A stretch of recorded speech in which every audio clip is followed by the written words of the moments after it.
Hola a todos, ¿cómo están? Bienvenidos un día más al canal. Mi nombre es Desiree y aquí como siempre les traigo un nuevo caso. Y esta vez les traigo una historia que quizás muchos en realidad deben estar en este video porque vieron la serie relacionada a quien fue el asesino en este caso. Pero si no lo hicieron no se preocupen porque les voy a contar toda la historia y no hay necesidad de que ustedes sepan algo antes. Pero nos vamos a centrar en una de las víctimas de toda esta historia. Yo sí vi la serie y personalmente quería saber un poco más de la historia de esta persona y por eso me puse a investigar este caso y decidí traérselos. Ahora sí, sin nada más que agregar, vamos directamente a empezar. Este es el caso de Tony Hughes.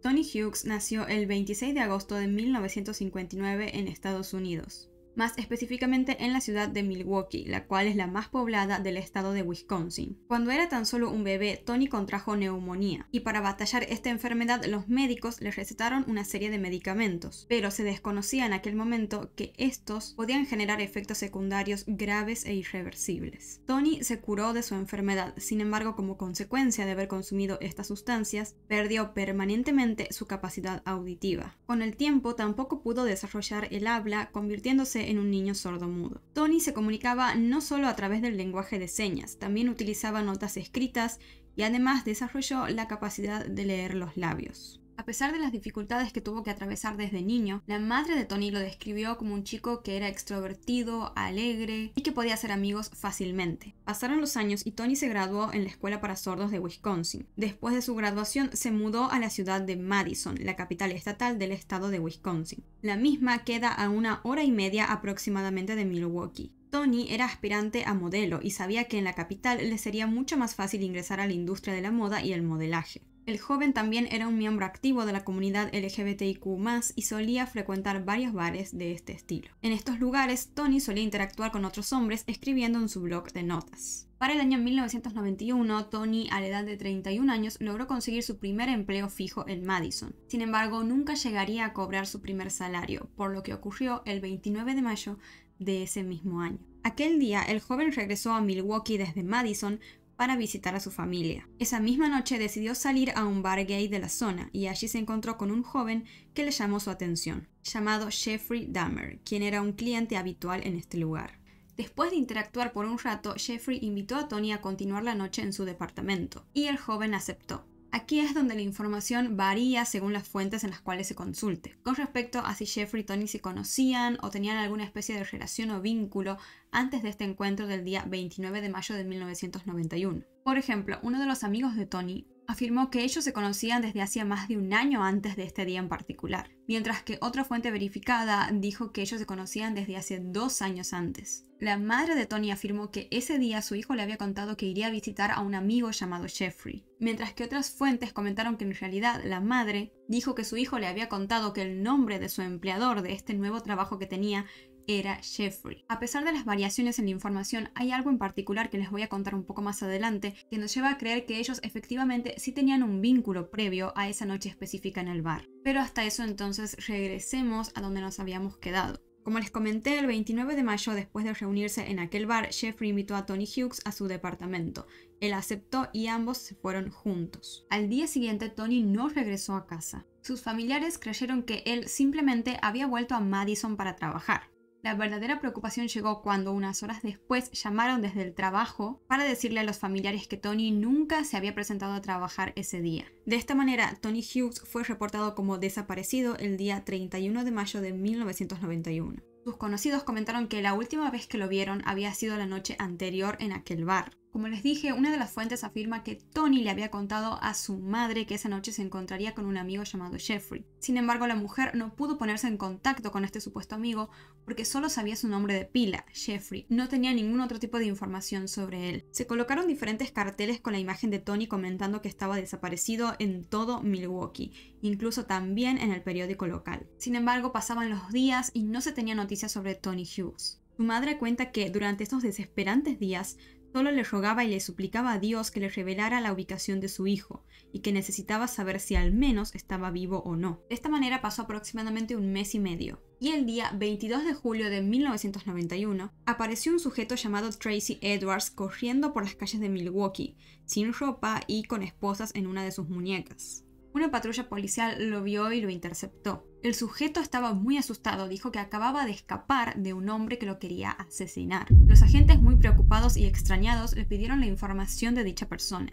Y Tracy les proporcionó la información de donde al parecer vivía este hombre. La policía se dirigió entonces hasta allí. La dirección los llevó a un complejo de departamentos. Tracy les dijo a los agentes el número exacto de la unidad en donde vivía este misterioso sujeto. Era el departamento número 213. Los agentes de policía golpearon a la puerta y efectivamente los atendió un hombre. En cuanto lo hizo, los agentes procedieron a revisar todo el interior del departamento. Al inspeccionar la habitación encontraron varias fotografías de cuerpos de hombres que habían sido asesinados y muchos de ellos descuartizados. Esto claramente fue una prueba suficiente y el sujeto quedó detenido. Él era nada más y nada menos que Jeffrey Dahmer. Al ver las fotografías, los agentes sabían que estaban ante un claro asesino en serie. Sin embargo, no se imaginaban ni un poco el horror que estaban a punto de descubrir. Encontraron una cabeza humana en el refrigerador, 2 bolsas en el congelador que contenían un corazón y genitales humanos. En el armario de la habitación se hallaron 5 cráneos y diversos objetos como sierras y martillos. En uno de los cajones incluso se encontró un esqueleto completo. Y una de las cosas que más impactaron y sorprendieron fue que se halló un tambor de 260 litros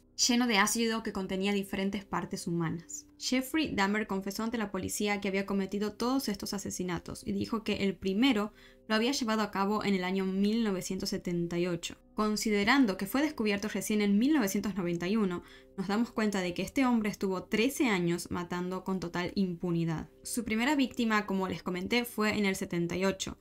Pero desde ahí estuvo casi unos 10 años sin cometer asesinatos. Sin embargo, luego volvió a hacerlo y esta vez de forma descontrolada, sumando un total de 17 víctimas, todos hombres jóvenes. Jeffrey Dahmer confesó también haber practicado el canibalismo, pues había, por ejemplo, devorado los bíceps de una de sus víctimas. Le contó a la policía y abogados que todos los sujetos que había matado eran hombres que a él le parecían muy atractivos, y que tenían la sensación de que al matarlos y conservar parte de sus cuerpos, estos hombres se quedarían con él para siempre y nunca lo abandonarían. Entonces la policía sabía ahora que todas las víctimas eran hombres jóvenes. Sin embargo, se tenía que identificar a cada uno de ellos. Y este fue un proceso que llevó bastante tiempo. La policía se valió de los registros de denuncias de hombres desaparecidos en los últimos años en Milwaukee y zonas cercanas. Entre ellos estaba el caso de la desaparición de Tony Hughes. La familia de Tony claramente fue notificada de todo lo que estaba sucediendo, y que posiblemente entre todas estas víctimas de este asesino en serie estaba su ser querido. Su hermana, durante esos días que duró la identificación, debió sentarse junto al teléfono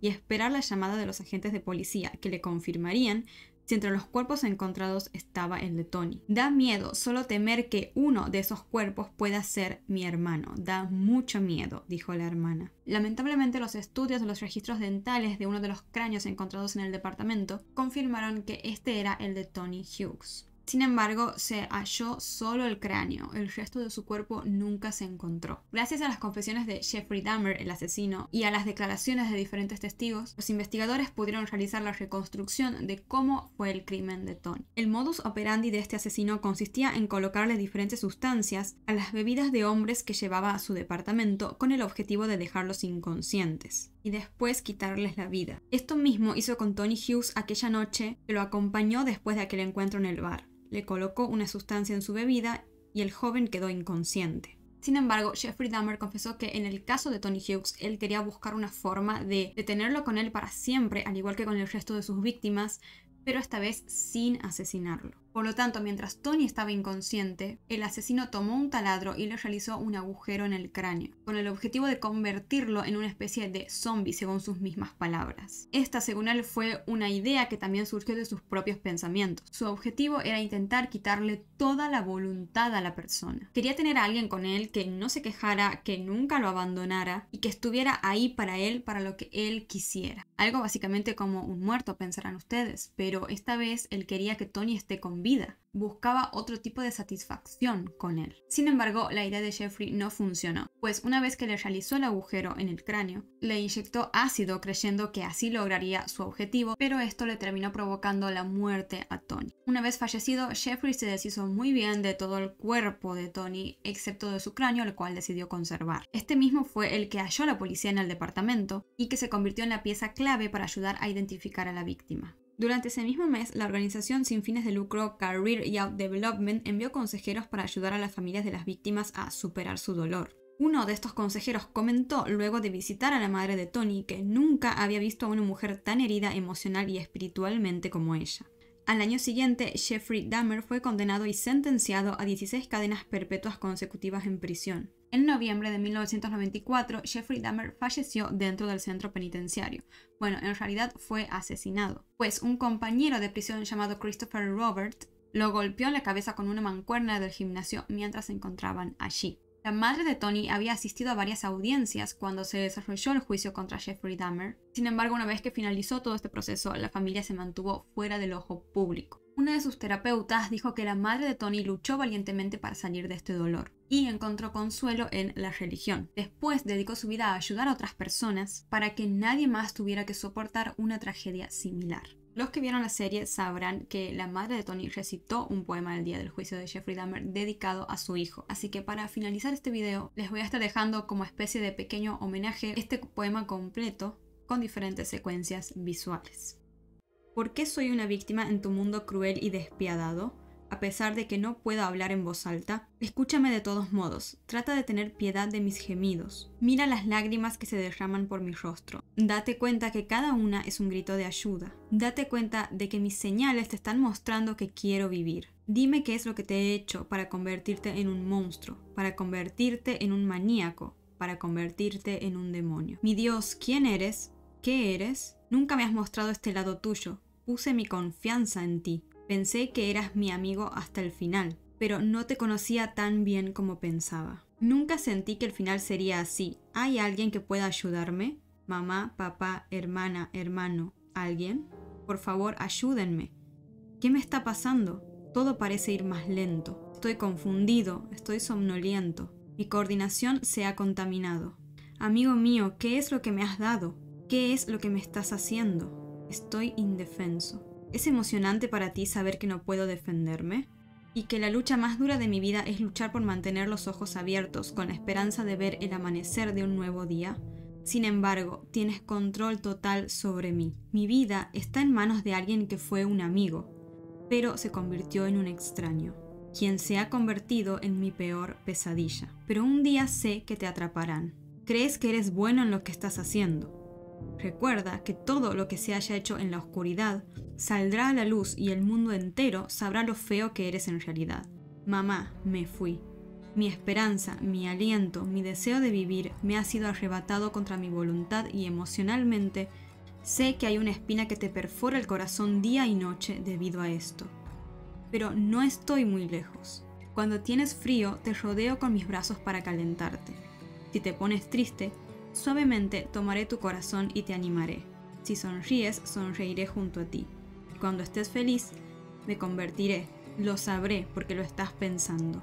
2 dedos y un pulgar significan te amo en lenguaje de señas. Mi hijo era sordo. Cuando llores, toma una lágrima y colócala afuera en la repisa de tu ventana. Y cuando pase, la cambiaré por uno de mis 2 dedos y un pulgar, mamá. Bueno, este fue el caso de Tony Hughes. Como les comenté, les dije al principio que más adelante les iba a mostrar algo que prácticamente confirmaba que ellos dos sí tenían una relación, que si eran amigos o algún vínculo tenían. Y este es el poema. El poema habla de que claramente había una amistad entre ellos dos. No creo que el poema haya dicho todo esto si no es verdad.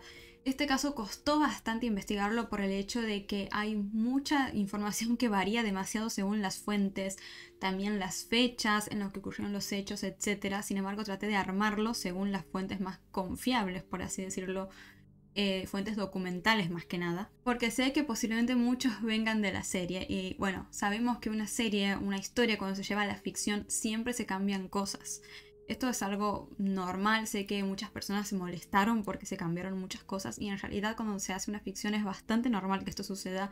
Se cambian sucesos, se cambian cómo se dieron los hechos y demás, porque el cine, bueno, básicamente no es la realidad, tiene ciertos requisitos que seguir para que uno como espectador básicamente disfrute la historia, por decirlo de alguna manera, y esto lleva a que se produzcan cambios.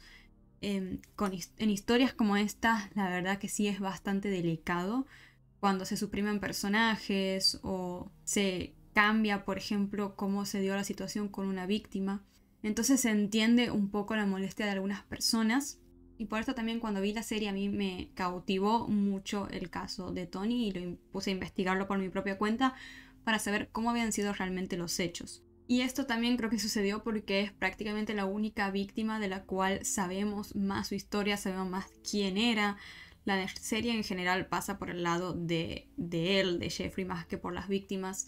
Así que creo que me corresponde, aunque sea dejarles una imagen con la fotografía y el nombre de cada uno de ellos, porque nunca tenemos que olvidarnos que también ellos eran personas que tenían una historia, tenían familiares que los amaban y que su vida fue arrebatada de una forma totalmente espantosa. Ahora sí, sin nada más que agregar, esto fue todo por hoy. Si les interesa este tipo de contenido, no olviden suscribirse al canal y activar la campanita de notificaciones para que YouTube les avise cada vez que suba un nuevo video. Siento que quedé un poco como con las energías un poco bajas después de contar toda esta historia, más el poema y todo. Pero bueno, voy a tratar de terminar este video lo mejor posible. Antes de irme les dejo como siempre por acá mis redes sociales y el blog también por si quieren ir a verlo. Por acá un botón para que puedan suscribirse y por acá abajo un video y una lista de reproducciones recomendadas para ustedes. Esto fue todo por hoy. Muchas gracias por verme. Les mando un beso enorme. Cuídense mucho y yo los veo la próxima.